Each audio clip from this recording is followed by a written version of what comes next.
All right, this video I'm going to dedicate it to a longtime YouTuber, the armchair philosopher himself. He made a fantastic video, and I don't give a fuck how many views it got. It needed to be said. Like it was he made a confession video of how he always associated that black women would not be interested in him because he is a little bit more laid back, shy guy, and that he wasn't black enough for them, and so uh, uh, he created this self-fulfilling prophecy in which he felt that black women weren't attracted to him and only women of different ethnicities were attracted to him. This is literally my life experience. And for me, growing up in New York City in the 80s, there was a lot more drug money back then. And if you ever seen what a brick of cash looks like as a junior high school kid, and you see how the women gravitated towards that masculine bravado, that energy, and to me, it became a matter of black women only liked thugs, and they will not be happy with a man who hasn't seen the inside of a police car. So in my mind, my confession is that to me, it black women are the enemies of my prosperity. That's how I grew up. That's how what I grew up believing. That the more I educated myself, the more I read, the more I learned. Because I went from reading comic books to newspapers to novels, and I was always the kid on the back of the class, just reading and being shy and minding his own business and having all these deep thoughts in my mind. But I was afraid to share it with the sisters because the sisters are about that life, the money, hoes, and clothes. Incompatible with black community. I live that now. My I did not learn to forgive myself for being a young, alone, weak kind of man, young man child, until I went to the military with the express mission of killing who I was and making myself out to be this kind of alpha male thug.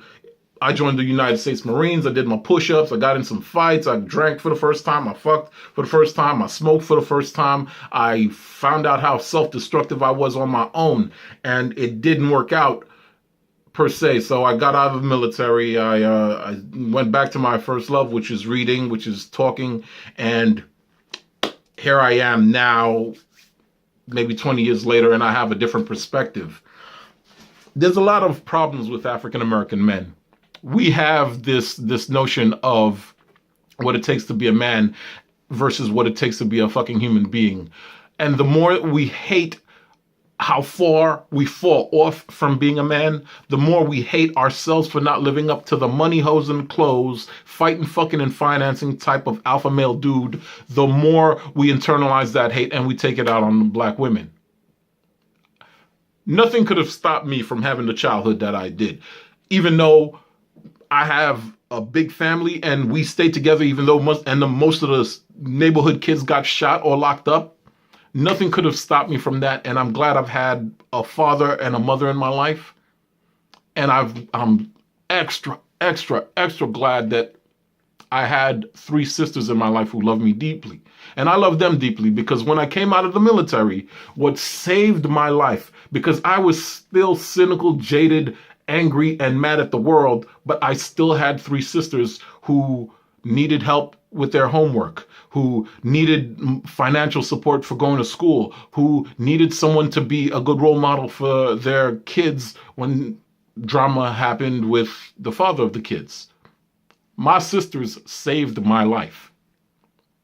Literally, they literally saved my life because I learned that I could do good to a black woman. Like I gave my oldest sister, the oldest of my sisters, she was in nursing school. I followed her footsteps. She was in nursing school and I gave her money to buy books, never asked for it back after 10 years. I've never asked her for a dime. My middle sister, she's a teacher. I take what I have, my knowledge, my whatever, my learned knowledge, and me and her, when she says I have a term paper to do on Piaget or on learning, on fundamentals of reading and stuff, me and her, I go to her house and we yell at each other for at least half an hour. about feminism, Marxism, and learning and proper reading techniques, and we take down those notes, and she submits it to her teachers. Our arguments have made good grades, which is why I'm such a devil's advocate, which is why I play both sides of the fence all the time, because I treat YouTube how I treat my sister. I argue out my points and I don't attack the person per se. My baby sister, when she's not going through her drama, I like to take my nephews out take them to the movies. Instead of being a angry MGTOW kind of guy, 2 Christmases ago, I've bought all of them bicycles. And me and 3 other boys are riding bikes, going to the movies, cutting through highways. One of them's falling down and he cries and we laugh at him. We live the good life. I take them to the Universal Circus whenever I can. So that's my main confession. I know that a lot of black men don't have the wealth I have when it comes to family. I know a lot of black men never had a black woman who loves them ball up their fist and beat them in the back because I was playing video games instead of studying one time. It's a blessing to have sisters. It's a blessing to have good black women in your life. It's a blessing to be healthy.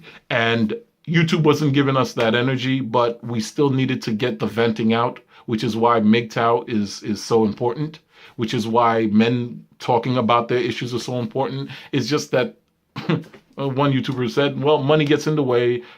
Dogging out black women made money, got notoriety, and it became the dominant message.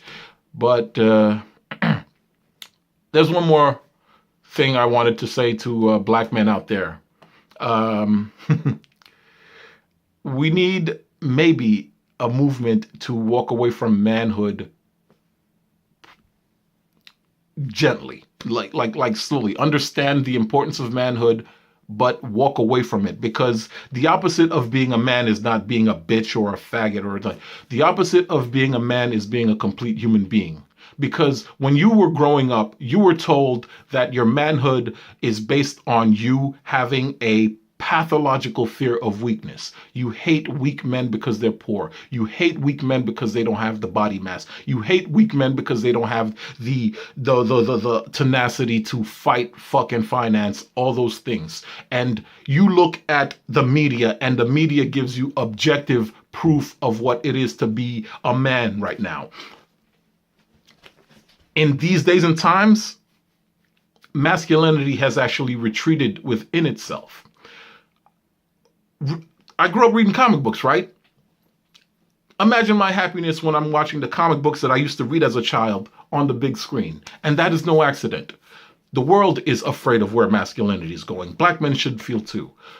Captain America. Longtime fan. I mean, okay. Calm down. Let me just say this.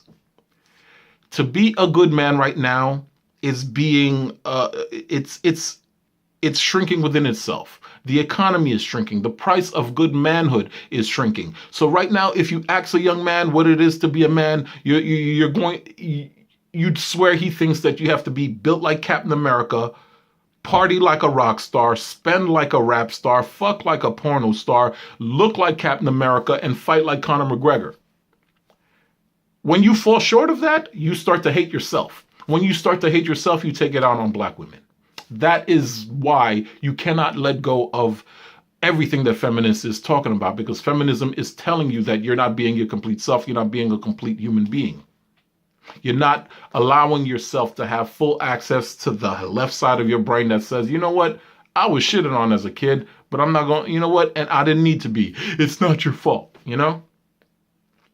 That's the mature perspective that we all need to go by. It's like, that's why we attack each other so much, because we are so petrified of others seeing the weakness in us that we fundamentally crush all fear. You know, masculinity is the pathological fear of weakness. And the moment you let go of that weakness, you don't become a faggot, you become a complete human being. I'm asking all male YouTubers to embrace your humanity, be yourself, enjoy life. I don't know. That's all I had to say. That's my confession. God bless my sisters. God bless my moms who stayed with my father, even though he was unemployed for 10 years. And God bless my father for sticking around and being so depressed that he didn't, he didn't go chase after another woman to replenish his manhood. I guess his depression was that strong that he actually stuck around. Ain't that weird? It's your boy Black Privilege. Long rant. Signing out.